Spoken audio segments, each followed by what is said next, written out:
lift up them long legs and start kicking the itchies at me. So watch out for them hairs. I'm telling you, trying to learn anything about tarantulas, subscribe to the man.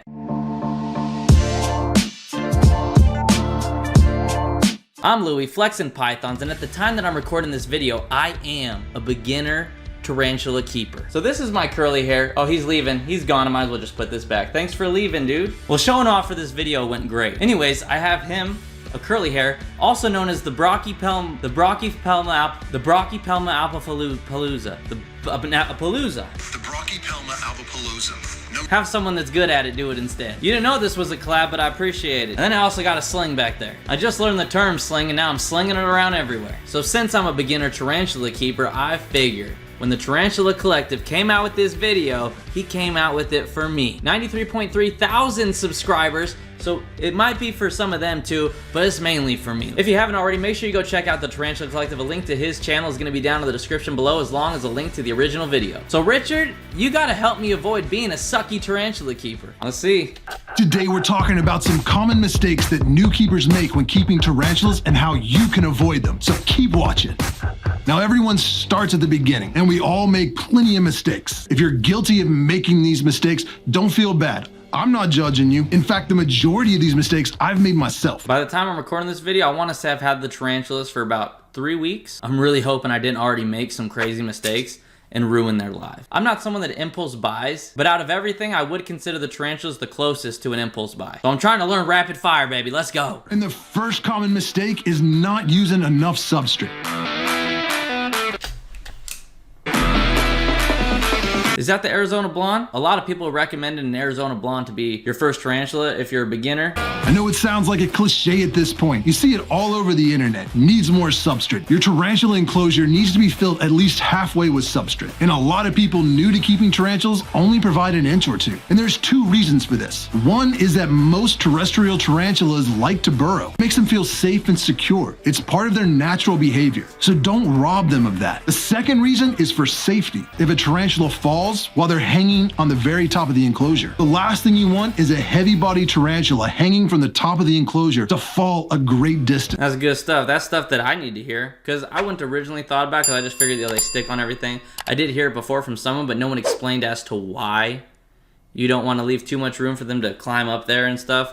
They can fall just like anything else can fall. Because they could end up rupturing their abdomen and dying. So give them a lot of substrate. Another common beginner mistake is using a heat lamp. And I'm telling you, lose the heat.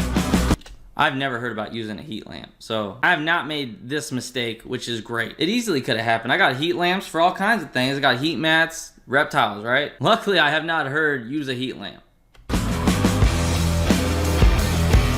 Tarantulas don't need a heat lamp. Not only do they not need a heat lamp, it can actually be deadly. The majority of tarantula species do fine at room temperature, anywhere between like 65 or 68 degrees to as much as 74, 75, even 78 degrees. Some tarantulas live in the desert, right? Where it gets like super freaking hot and then super cold at night. Some tarantulas have really high humidity, living in jungles and things. I imagine there's always room for fluctuation among species, but I guess this is a pretty good baseline temperature type of thing. If you're keeping your tarantula in a room where the majority of the time it is below 68 degrees, move them to a warmer room. If you can't move them to a warmer room, then get a space heater for that room. It's much better for the tarantula to be in a room where the ambient temperature is warmer than to have a direct heat source. What is that one? Let me know what the gold one is. Is it gold? Is it orange?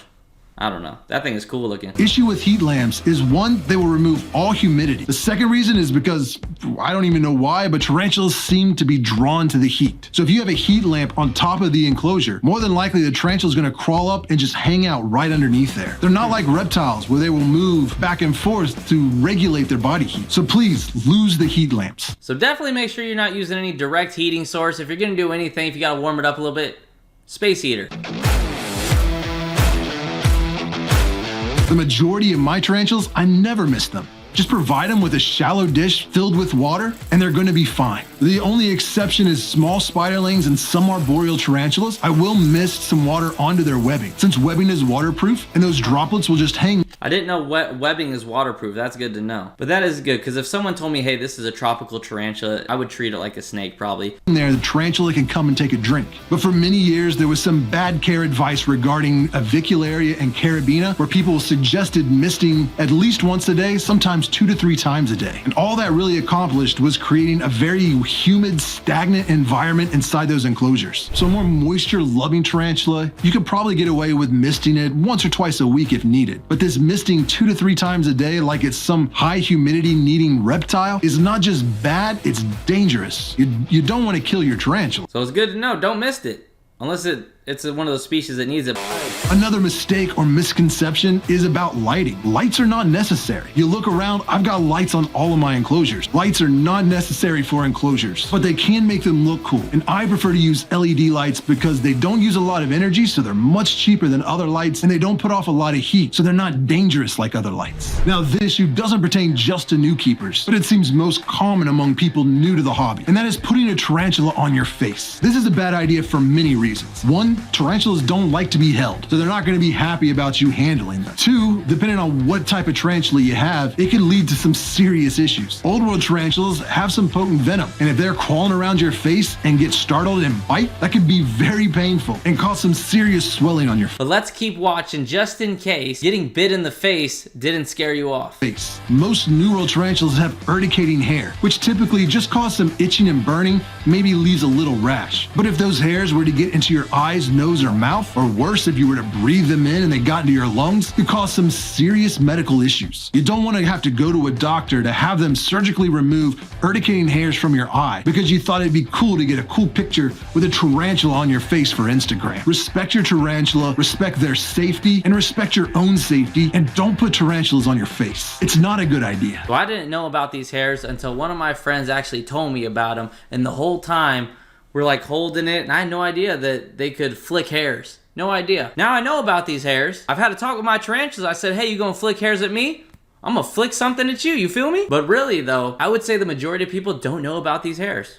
I did not know at all. The only reason why I knew was because someone was trying to describe to me the difference between old world tarantulas and new world tarantulas, and that's how it came up. If I didn't ask the difference between both those, I wouldn't have known about these hairs, and I'd have been freaking out the first time I see old girl lift up them long legs and start kicking the itchies at me. So watch out for them hairs. I'm telling you, trying to learn anything about tarantulas, subscribe to the man.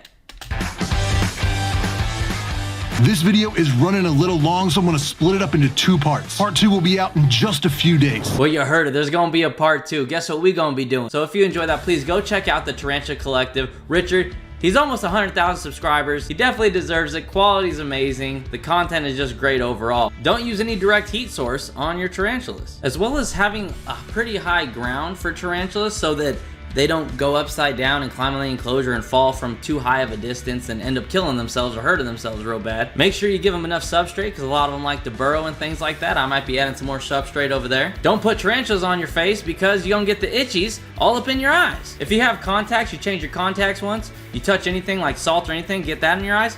Can you imagine one of those little I'm just gonna call them irritating hairs. Don't mist too much. If you do have to mist, he said like once a week, but it's not something where you have to mist it every day. He said you could possibly kill your tarantula if you mist it. So lay down on the misting. Make sure you go check out Richard. If you got this far, please guys, go down there, leave a comment, hit the like button, hit the subscribe button. I really appreciate it. It does so much for the channel. Follow me on social medias, Flexin' Pythons on Instagram, on Facebook, on TikTok, and look forward to a new video every Tuesday and Friday. Until the next one, y'all have a good one.